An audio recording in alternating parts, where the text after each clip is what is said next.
Trabalhar como técnico de manutenção noturna em um hospital público nunca esteve nos meus planos. Mas a vida tem dessas coisas, e quando a oportunidade apareceu, agarrei-a sem pensar duas vezes. O salário era suficiente para pagar as contas, e o horário, das 22 às 6 horas, parecia ideal para quem queria evitar interações sociais desnecessárias. O Hospital São Clemente era um lugar antigo, com corredores intermináveis e paredes de azulejos que pareciam ter visto décadas de história. Durante o dia, o movimento era constante. Enfermeiras apressadas, médicos discutindo diagnósticos e pacientes sendo levados de um lado para outro. À noite, tudo mudava. O hospital parecia uma cidade fantasma. Eu costumava fazer a ronda sozinho, verificando equipamentos, consertando lâmpadas e substituindo fusíveis. Naquela noite específica, o supervisor me pediu para dar uma olhada no 5º andar, uma ala desativada há anos. Segundo ele, havia relatos de falhas elétricas intermitentes e sensores de movimento disparando sem motivo aparente.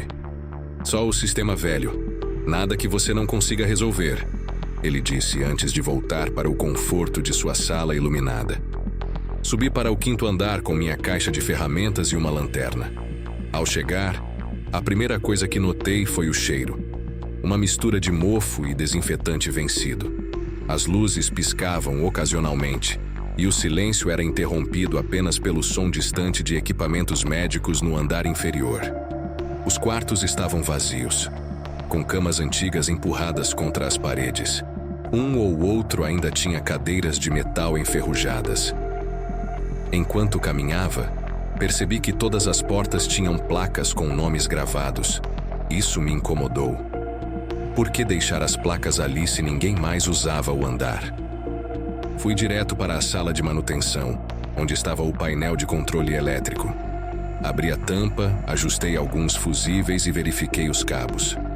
Tudo parecia em ordem, mas um dos sensores de movimento não parava de registrar atividade no corredor principal. Decidi investigar. Voltei ao corredor com minha lanterna, passando pelas portas fechadas. Quando cheguei perto do quarto 512, o sensor disparou novamente.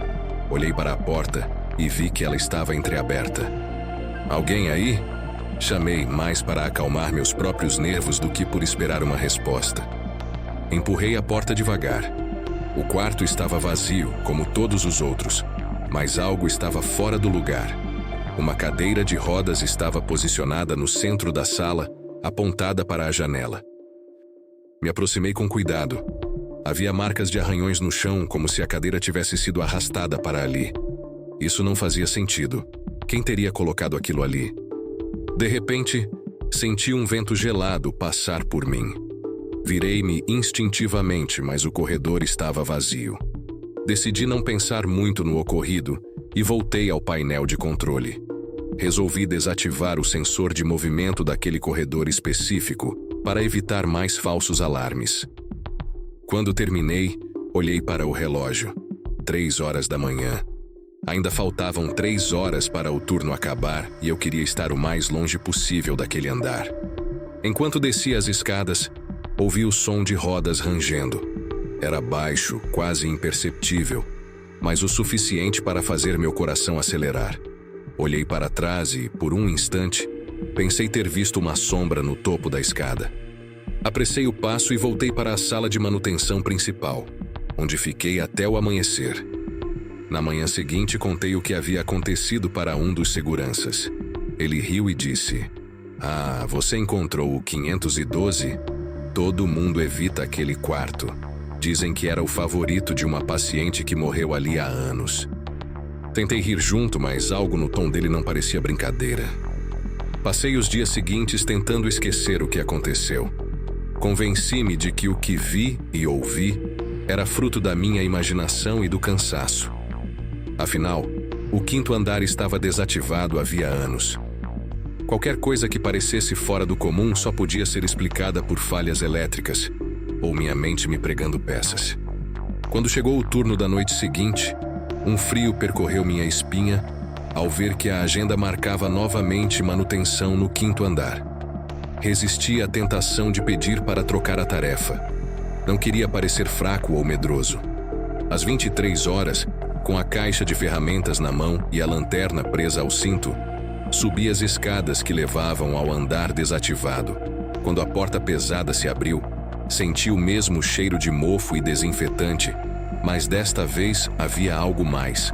Uma leve sensação de opressão, como se o ar ali fosse mais denso. Fui direto para o painel elétrico para verificar se tudo estava funcionando como deveria. Aparentemente estava. Nenhum dos sensores havia registrado movimento, e as luzes estavam estáveis. Mas quando me preparava para sair, ouvi um som. Era baixo e arrastado, como o rangido de algo sendo movido pelo chão. Meu coração disparou, mas segui o som. Ele vinha do corredor principal na direção do quarto 512. Enquanto me aproximava, o som parou. Tudo ficou em silêncio, exceto pelo leve zumbido das luzes fluorescentes. A porta do quarto estava fechada. Respirei fundo. Reuni coragem e a empurrei. O quarto estava vazio, assim como na noite anterior.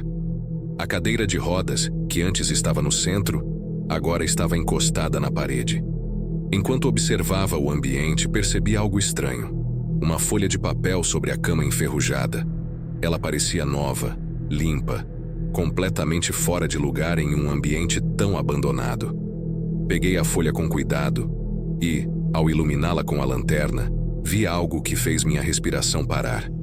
Era um desenho infantil, feito com giz de cera. Mostrava o contorno de uma figura masculina, talvez um médico, segurando a mão de uma criança. Ambos estavam sorrindo, mas o cenário ao redor era perturbador. Em vez de um ambiente alegre, o fundo era escuro, com linhas vermelhas espalhadas como se fossem manchas de sangue. Guardei o papel no bolso e saí do quarto o mais rápido que pude.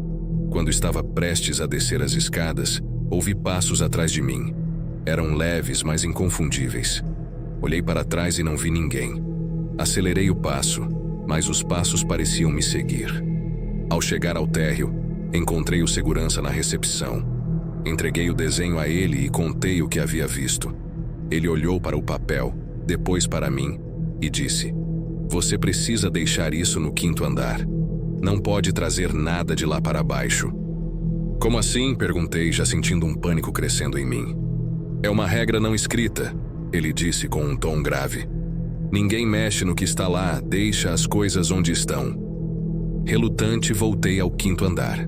A cada degrau que subia, a sensação de opressão aumentava.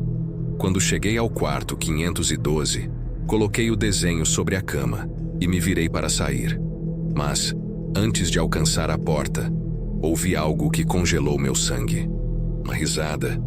Fraca, quase imperceptível, mas inconfundível. Olhei para trás e o desenho não estava mais lá. Depois daquela noite, algo mudou em mim. Cada vez que subia ao 5º andar, sentia como se estivesse sendo observado.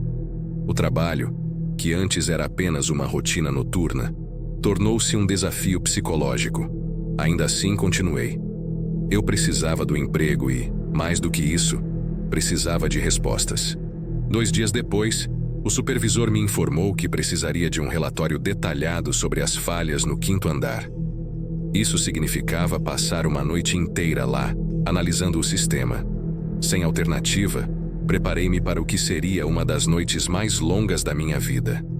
Cheguei ao 5º andar pouco antes da meia-noite, com uma prancheta e a caixa de ferramentas. A ala estava ainda mais fria do que o normal, e o silêncio parecia absoluto. Comecei pelo corredor principal, anotando o estado das luminárias e dos sensores. Até então, tudo parecia normal. Mas ao passar pelo quarto 512, algo chamou minha atenção. A porta, que eu tinha certeza de que estava fechada, estava aberta, e havia luz lá dentro. Engoli em seco.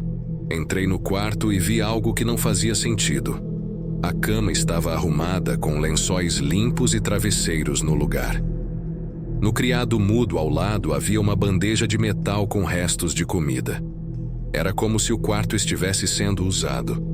Mas eu sabia que aquele andar estava desativado havia anos. Enquanto tentava entender o que estava acontecendo, ouvi um som atrás de mim. Virei-me rapidamente e vi algo que nunca esquecerei. Uma figura masculina de jaleco branco, parado na porta. Ele tinha a cabeça levemente inclinada, e seus olhos estavam fixos nos meus. "Você não deveria estar aqui", ele disse com uma voz grave e calma. "E você, quem é?" Perguntei, tentando manter a calma, mas minha voz saiu trêmula. Ele não respondeu. Em vez disso, deu um passo à frente e percebi algo estranho. Seus pés não faziam som ao tocar o chão. Recuei instintivamente e foi quando ouvi outro som. Passos vindo do corredor. Olhei para trás, mas não vi ninguém. Quando me virei novamente para a figura no jaleco, ela havia desaparecido. Corri para fora do quarto e desci as escadas até o térreo, onde encontrei o mesmo segurança da noite anterior. Ele me viu pálido e ofegante e, antes que eu dissesse qualquer coisa, perguntou: "Você viu o doutor, não viu? Do que você está falando?" Perguntei, ainda tentando processar o que acabara de acontecer. O segurança suspirou, como se estivesse cansado de explicar. O quinto andar não foi desativado por problemas de orçamento, como dizem. Foi fechado porque coisas começaram a acontecer lá. Coisas que ninguém conseguia explicar. Ele então me contou sobre o doutor. Segundo relatos antigos, ele era um médico que trabalhava naquela ala quando ainda funcionava. Era dedicado, mas tinha métodos pouco ortodoxos e frequentemente trabalhava sozinho, tarde da noite. Um dia, ele simplesmente desapareceu. Alguns dizem que fugiu, outros acreditam que morreu ali mesmo, em circunstâncias misteriosas. "E o quarto 512?" perguntei. Era onde ele mais passava o tempo. Sempre dizia que aquele era o lugar onde podia trabalhar em paz. O segurança então me olhou nos olhos e disse algo que me gelou até os ossos. "Se você viu o doutor, ele viu você também. E ele não gosta de visitantes." Naquela noite, escrevi minha carta de demissão. Nunca mais voltei ao Hospital São Clemente. Mas até hoje, em noites silenciosas, ainda posso ouvir o som de rodas rangendo e passos ecoando em corredores vazios.